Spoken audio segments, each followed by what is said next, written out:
Hi there. So, really pleased to welcome onto the call today Sat Sindhar. So, Sat is going to be extremely modest through the next 15, 20 minutes. I can guarantee you that because I know what he's like as an individual. But Sat is one of the best clients that we've had in terms of taking what we've done and actually going and implementing it. And I kind of feel proud when I speak to Sat because he's actually comes back and teaches us things. So he's taken on board some of the things that we train on, we consult, and we show people how to do things. And he's taken them, put them into business, and is actually feeding back and teaching us things that we never thought possible about how you could implement it. Doing fantastic things and a very humble person running a brilliant business. So Sat's the MD of People HR, a fantastic online HR software, but I'll let him explain a little bit more than that. So, hi there, Sat. How are you doing? Hi, Peter. Thanks for the introduction. So the way I guess this is going to shape up, Sat, if that's all right with you, is I wanted to get you on the call because every time we get on the call on Skype, we have a great conversation about where things are going, what's happening in the business, the growth that Excuse you've me. achieved, how you're implementing things, and I thought it'd be great to share that with other people. So is that okay? Yeah, I'm more than happy to do that, and I've spoken to some of your other customers, and I think sharing some of this is a great way to spread the word, and more than happy to go through what's happened to us as a business since we've started to use outbound and how we've changed, and it's been a very rapid change, and hopefully some of your other customers can benefit from that. Okay, fab. So I guess let's start right at the beginning. So how did we meet? What was it that led us to meet you? I guess we were just discussing this offline. I thought it was about a year ago, but in reality, I think it's only 6 or 7 months ago now. Yeah, it seems like about 10 years ago. But time flies. But it is only 6 months ago, and I think this is an interesting thing because actually we have made quite a lot of progress in those 6 months. The catalyst for me getting in touch with you was really looking at our overall marketing channels and our overall marketing campaign. We're a SaaS-based HR software company, so like most SaaS-based HR software companies, we are very much into inbound marketing, and it tends to be the kind of key buzzword. And we certainly are very good at inbound. We generate a lot of leads through inbound. We have a very good SEO presence. We have great pay-per-click, and they were generating some fantastic leads for Mhm. us. But I always felt there was something missing, and I think the gap was that really we were doing no outreach and no outbound marketing. And the Mhm. issue there, of course, is, Peter, as you know, that with inbound marketing, you pick a particular type of prospect up. You pick people who already know they have an issue or a problem and are probably further down the funnel and they're comparing different types of solutions. With outbound, we have the opportunity for picking people up who may not even know they've got a problem. So we're actually able to get there in and start to engineer the vision for them. So, it's a much better proposition for us. Of So, course, so inbound was actually working. So there was nothing wrong, and I know it was part, mostly, and I'm sure more than that for you. It was delivering on you. There was nothing wrong with it. It wasn't that it wasn't working. It's just you were looking for something else to augment it. yeah, absolutely, we wanted more. Without being Hey, greedy, and I suppose the nothing way wrong to with that. think about it is like it's like a donut. We were probably with inbound, we were probably getting about 15 to 20% of the donut, which were active prospects who were looking to purchase. We really wanted the other 80% who were in the latent part of the sales cycle, where they may have a problem, they may think they have a problem, but we really needed to kind of get them working with us and listening to us. So how did you think you could do that? I mean, did you try the traditional kind of cold calling approach? Well, even though I look quite young, I've actually been in this industry for about 25 years, and People is actually the fifth product I brought to market. And my last company was acquired by a giant called Walters Kluwer, who are a $7 billion turnover business. So I have lots of experience working in marketing and product management and bringing products to market. And when we started to look at outbound, we certainly did look at telemarketing, and I've been involved with organizations that have had quite big telesales, telemarketing, teleappointing teams, call them whatever you want. And we tried it, and predictably, we didn't do very well with it. and we really wanted to achieve scale, because the key thing for us was that we wanted to achieve scale in a way that we could actually control the costs as well. So we tried other things. We tried direct mail. We tried mail shots, banner advertisements, you name it. We've done it. So it was by accident that I really stumbled across the concept of outbound through email. And as I looked into it more, and as I kind of experimented it with more, I thought, well, if this is true, then that's fantastic. But it seems a little bit like snake oil. How could it work? So, So, but this so, is an so, interesting story. So I tried it. I put a bunch of emails together one Saturday evening, and I pushed them out. There was only about 30 or 40, and I nearly fell off my chair when I got probably about 60 or 70% of them responding to me. yeah. And I thought, there is something in this. And and the more I looked at it, and I'm very experienced in marketing, I realized I needed somebody to help me to figure out how to do this properly, scale it into our business, and introduce it in a way that actually augmented our brand. And I tend to have the luck of finding people who can help me, and I stumbled across your. But it's interesting you said that, Saz. So, you brought 4 or 5 products to marketplace. You sold one business out to a major corporation. You've tried lots of different, you're very experienced in lots of different, you try and testing different things. And you took on cold emailing, because that's the predominantly your outbound methodology is first starts cold emailing, and almost overnight you made it work. So 60, 70, 80% response rate on a short patch. Yeah. So most people, and that's why you are a brilliant client, is most people would take that and say, right, I'm going to run with this and I can do this myself. So what made, with that success that you had, what made you think, well, hang on, I need to bring someone else in? Well, because of the success we've had with inbound marketing, with SEO, PPC, I've seen the difference between kind of doing it yourself and getting experts involved. I have a really great team who were working with me on inbound, and the difference is like chalk and cheese. I knew straight away that if I wanted to get this to work and scale and actually work quickly, I'd need to get the right people involved. It's a simple equation for me. If I can find the really great people who can make this work for me, then why wouldn't I use them? It's a no-brainer. So experience has taught me. Perfect. Yeah. So you reached out to me, and from my perspective, and when I say this, people, and I don't mean it in a kind of in a nasty way. You were one of the easiest prospects I've ever had, because we spoke, we had a conversation. I had at the time I was running an open workshop, which I very rarely run anymore, and I made you an invite to come to that, and you kind of jumped on that very quickly. We didn't need to have any hard sell or back and forth. You grasped it, you knew, you came. And I think at the end of the 2 days, I think the video testimony you did at the time, you said you kind of, I think you were a little bit more disheveled, and it was, God, it was an intensive 2 days, because it was, it was, there's a whole lot of different concepts to try and get it. It's not like teaching cold calling where, you can spend a day fine tuning a couple of scripts that people are used to using. Yeah. There's a whole lot of different technology, there's a whole different premise. It's almost redesigning your entire outbound system. But I think even on those 2 days, it was quite intensive. But you were getting results back on the second day. You were sending emails out and getting results back. Yeah, we built a very healthy business from the back end of those 2 days. And one of the challenges that we wanted to have one of the challenges we'd set ourselves was we wanted to acquire resellers. And it was actually about the right time for us to go down that route. So there was 2 of us, Peter. You probably forgot Gareth, but he was there. No, I haven't forgot Gareth. No. But Gareth No. was quite interesting, because Gareth was actually a non-salesperson. He was a product trainer.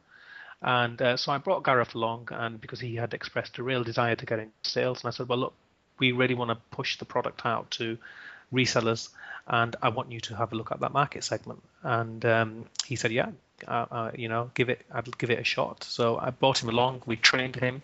He got the idea very quickly. he came out of the course and straight away he put into place what he'd learned. And we started to sign up resellers. In fact, his revenue, as a salesperson, he didn't have much of a target because he was very new into it. But by about month 3 after the course, he was hitting about £8,000 or £9,000 worth of new revenue each month, which is reoccurring revenue. So it's great because it was probably revenue we were leaving on the table before we weren't even reaching those people. Perfect. And there's an interesting point as well. Is a lot of people when we first engage think, this is to bring on new business, bring on new clients. But some of our most successful clients do it to acquire channel. And in fact, when we talk about response rates of, whether it's 20%, 30%, 40%, what we tend to see is channel has a much higher response rate because it's a much better value proposition for many people. They're eager to think for people to come in and help them grow their business. So, much, much higher response rates. Yeah, I think so. I think one thing it helps you to do though is to focus, because if you know that you're going to go for an additional channel like for us resellers, actually we had a really focused message going out to those people. We had a very focused group of people that we were able to locate and find. And I don't know if it's worthwhile just talking about some of the tools we used here, because please I do mean, that, I guess so it's funny. One of the things you said offline, and I love sharing conversations we have offline, is you see, look, Pete, what you said to me quite rightly is, if I was somebody watching this, I want to know, what have I got to do? Is it all technology overwhelm? What have I got to do to get into this? And I think you're a great example of how you can simplify this process and for scale. But before we do so, if you don't mind, I just want to pick up on one thing, because I think it's something that people very often forget. Is this kind of difference in outbound between cold calling and maybe cold emailing. Some of the things, there are. I'm a big believer that cold calling is not the way to do it anymore. And I used to train cold call, and I can train people to do it. Mm-hmm. But the people that do it, that can do it, are few and far between. They're getting fewer. Mm-hmm. The skill set is getting much harder. It takes some good few years to get up to that professional level. Certainly when you're up at a senior level of an organization. Right. Yeah. And you're going to pay them more.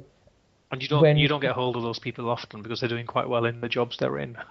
Exactly, and like you say, so Gareth was a great point in case. He's from more of a technical side, no sales experience, and he was ramping up to, so you said, sort of 8,000 recurring monthly revenue within a couple of weeks, a month. Right. Yeah, it was amazing, and I think that really opened my eyes because it made me realize we could scale this. Cool. Which brings nicely onto the tech, I guess. So what were the couple of things that you had to do to make this work then? Well, the tech stuff? And we have been doing this now for 6 months, and we are doing it very extensively across our sales team. But the key thing we realized we had to do, I think it has to begin with a real focus on understanding of who you want to reach and what you want to say to them. It's very important. And I think some people might kind of get scared between cold emailing and spam. And I don't think I have the kind of dictionary definition of the two, but for me, spam is sending an email to somebody when you haven't done one iota of research, hoping that you're going to get a response back. Mm-hmm. Outreach is saying something to somebody that is genuinely important and valuable to them and getting a response back. And that means you have to put some legwork into it. You have to do some work in order to get there. So it starts with probably understanding what your target audience are going to be. And, a great tool for understanding what your target audience are going to be is tools like LinkedIn, because LinkedIn has an amazing amount of data on it. And let's just do an example here. So our typical target audience, if we were going to outreach to, say, HR consultants who are able to promote our product in, would probably be the keyword HR consultant. Now, I'm luckily a member of certain groups, and this is a little secret. If you can get into some of these groups and they don't allow you into them often, then it's worth doing, because A, you can contribute to them, but B, you also get access to the members in those groups. So I guess someone looking at this, they're going to be, I know the kind of common questions people have. So is this a paid version of LinkedIn that you're using? Yeah, I pay £40 a month. Yeah. And it's worth its weight in gold. But really to give you the more advanced features. search features. Absolutely, yeah, absolutely, and they are really good. The advanced features, So here, for example, I can just say search for HR consultants. I get all my HR consultants through. I'm going to get a little bit more specific here. I'm going to look for those people who may actually be focused in the games industry, okay? Because we have quite a few customers who are already in the games industry. So I want to kind of talk to them from a position of knowledge. So Hmm. here we go. I've now mirrored that down to 432. Yeah.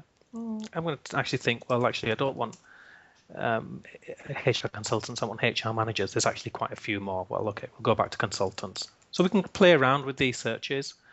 And really, I'm going to kind of advance this search a little bit. Let's just stick some things in. I'm only interested in the United Kingdom.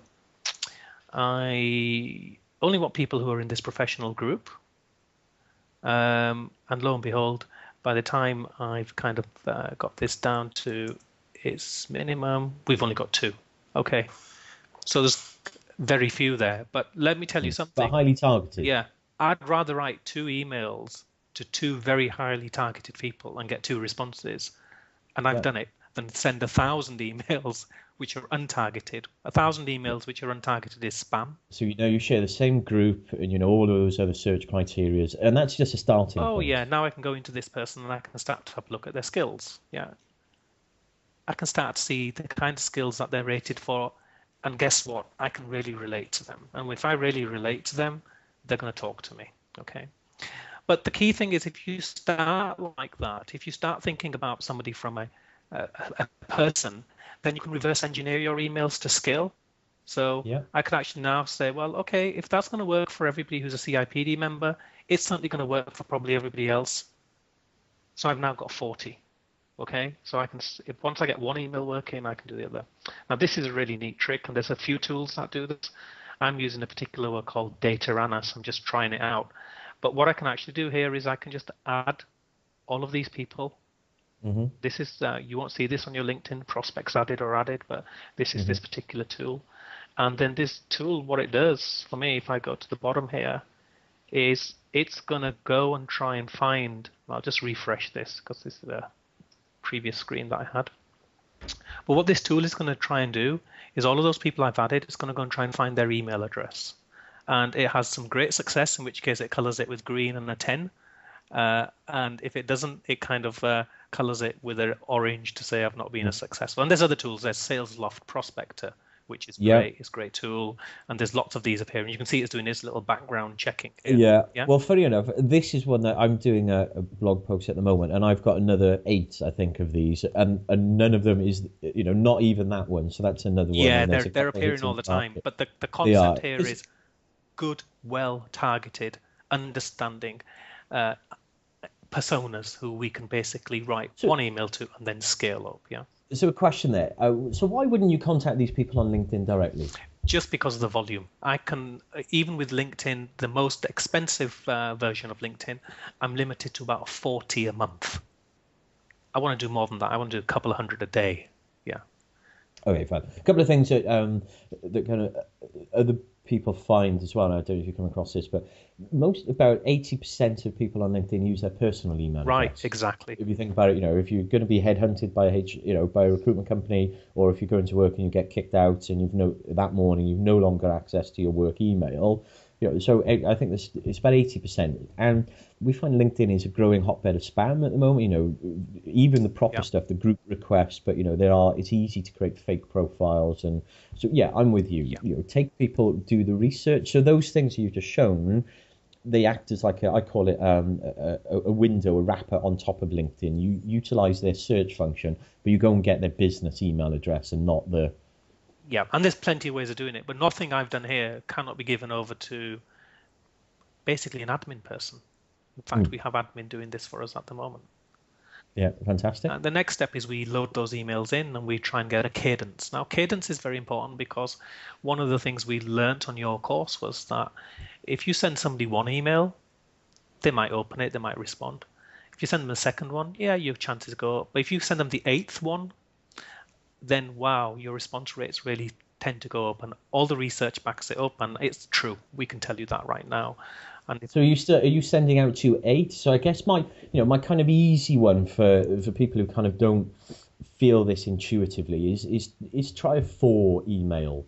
Try starting off with a 4 and for then see what your response rates are. So if you're still getting 3% on the fourth email, it's about input versus output. If you're not getting any response on the fourth, you either change your messaging or you. So if so are you're actually sending it a series of 8? we're sending 4 actually on this particular So you're one. sending Yeah, 4? but I kind of was being a little bit free with the truth there. Apologies. No, But you can send 8. The thing here is there's no rights or wrongs.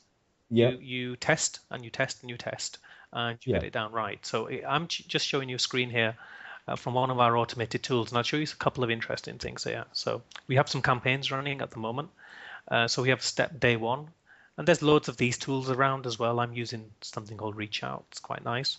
I'm actually sending on day 1 an email to people, and you can see the delivery rates and the open rates here, which are quite high. And we're actually A/B testing here. We're AG testing here. We've got lots of different first emails, and we're looking at what the response and open rates are. And you can see that even though the kind of open rates are at the 10, 12% at the top, they're still at the 10, 12% on the second email. They're at 9% on the third. And on the fourth, we're still at 12%. So this cadence of emails is very, very important. Yeah. Okay, So perfect. the kind of And response rates here are in the low 1 to 2%. And this is a good example of poor data. Okay. Now let me show you something that's really good data, which is a much more focused area here. So we only sent 30 emails out the other day as an example. I was taking somebody through it. We have a 100% open rate, which is pretty awesome. And so yeah, far, we've only got a 3% reply rate, but that's okay. It's pretty early. We only sent this a couple of days ago. That will climb by the time we've done the 4th, 5th email. So perfect. research, pulling out the And data. let me put it in perspective for some people. So, because I know your business, you're not what most people would necessarily think is, a high lifetime value of a client. So there's this thing that outbound is only going to work if you've got a minimum of $5,000 front end sale or monthly recurring, or it's a big. You're not in that realm. So some of these aren't always, you're sending out 20 emails a week that you've tailored every single email by spending half an hour researching the company because there's a potential of $20,000 worth of business at the end. Yeah. So you've managed to get that scale with the level of specificity. Right. So this is quite important, and I might have been a bit too fast when I went through it.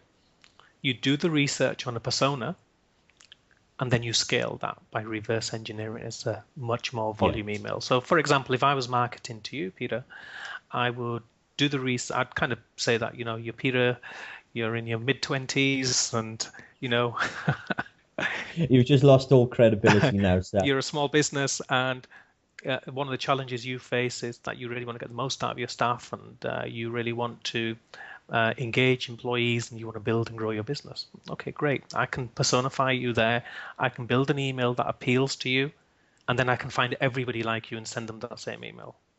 Yeah. And that's Yeah, where because the scale happens. there are different approaches. So there's an approach that most people blogging and writing about cold email are saying is the best way, but it's what's right for your business. So you're a mass market, mass volume, and without this, it's very difficult for you to get access to those business cost effectively.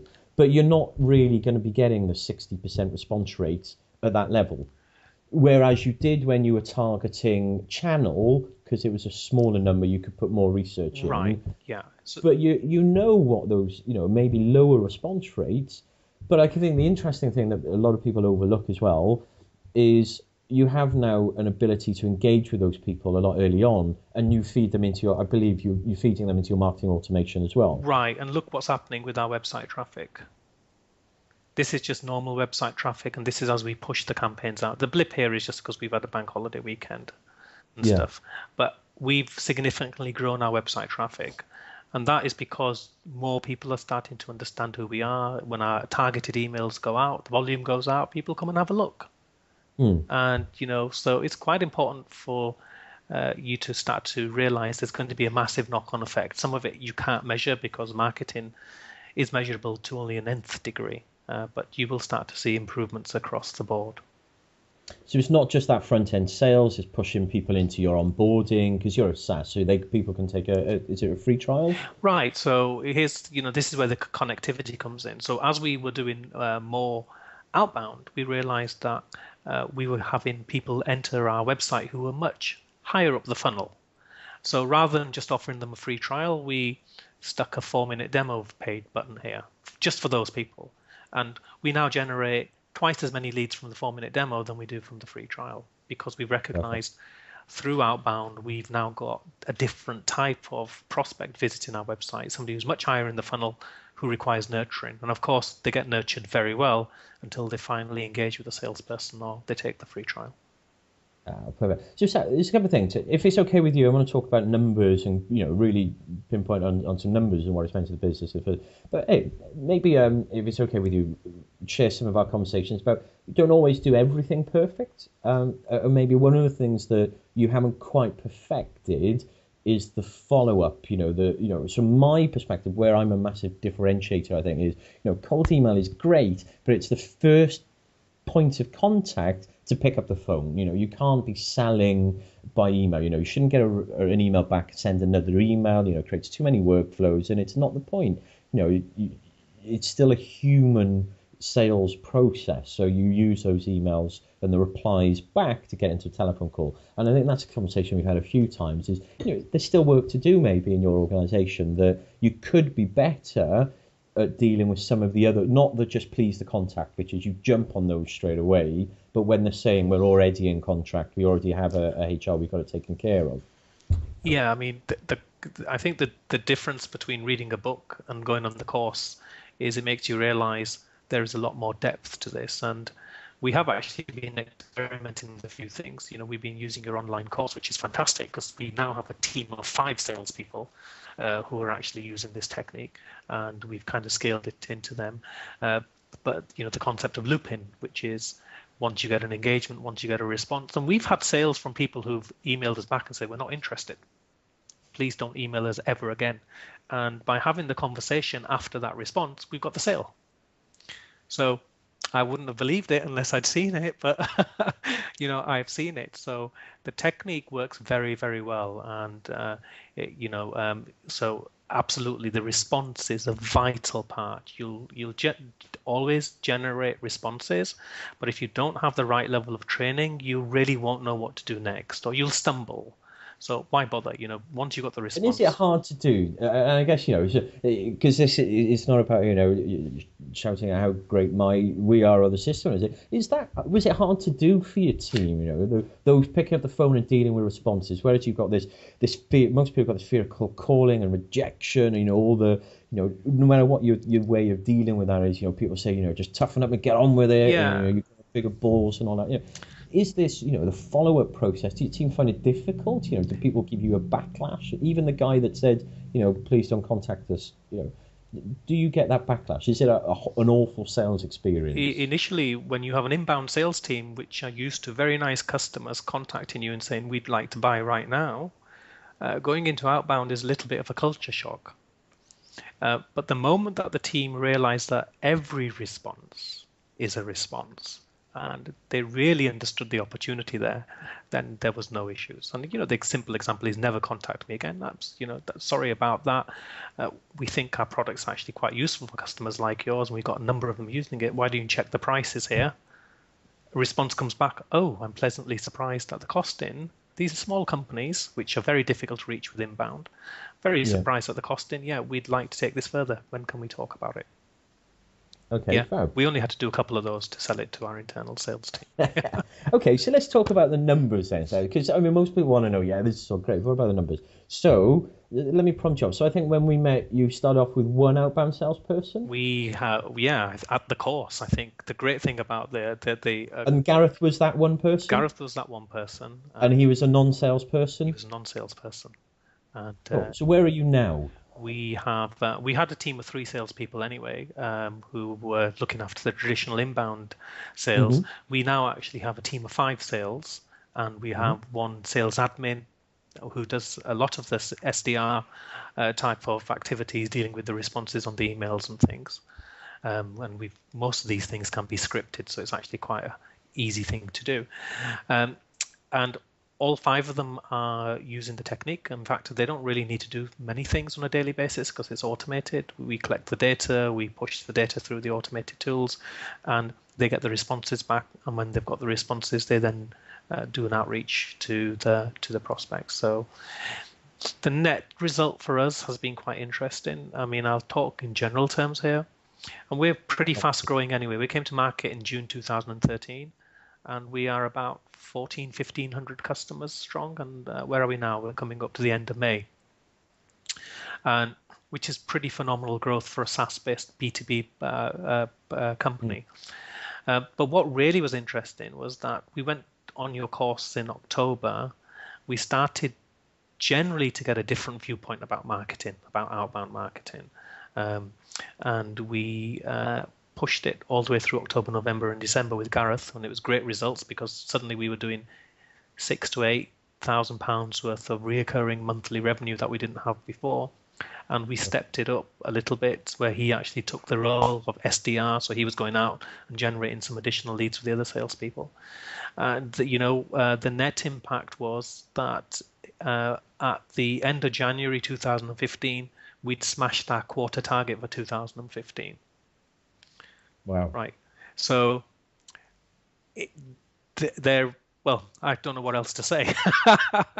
I mean, since we have done that, and and I think of course the mechanism that we've been taught in the course was fantastic, and it's helped us to do that. But I think it's also pushed us as a team quite significantly in realizing that there's a lot of opportunities out there, and we have to do other things in order to reach them. And the outbound mechanism is a great way of doing it. Oh, Sam, and I must say, it's you very kindly mentioned, the course that we went on. It was a 2-day course, but you teach me things as well, and I'm very proud sometimes that we speak. It's not just what you learn on the course. I think, if it is giving myself kudos in some ways, it's because I've opened your eyes to some things, right? And I've shown you some of the different things that are available and what you can do. But you didn't just rest on that and lean on me, and you've taken, and you're even teaching me. You teach me things every time we speak about what you're doing and how you're doing it. Then I feedback, and I think that's great. Yeah. I really do. No, the catch-up calls we have are immensely important to me. They're a key aspect, and I look forward to those calls because you mentor me in challenging me in some of the things which I'm doing in business, and it pushes forward. I mean, we've grown quite considerably as a business. Just to give you an idea of our numbers, we're probably about 30 strong now. We have a good, strong marketing team, and it's important for me as a managing director now not to probably get too hands-on involved and let those guys get on with it, but to continue to push their envelope of what they think is possible. And our marketing, as a result, has benefited significantly, and our sales have as well. Yeah, I'll put just out. You might not want to answer this question, but I'll ask anyway, because this is the type of thing. Most people, if they've got to this stage and say that's great. So, what was your monthly recurring revenue 6 months ago, and what is it now? Well, we had a monthly 6 months ago. We had a monthly recurring revenue of new business sales in the region of about 60K, which was good growth for us. We are disappointed now if we do not hit 100K plus per month. From new business? That's correct. So 100K purely you're adding in every single month now from new business? Right. And Peter, one interesting thing here, which we probably miss, is we have used some of these techniques with our existing customer base as well.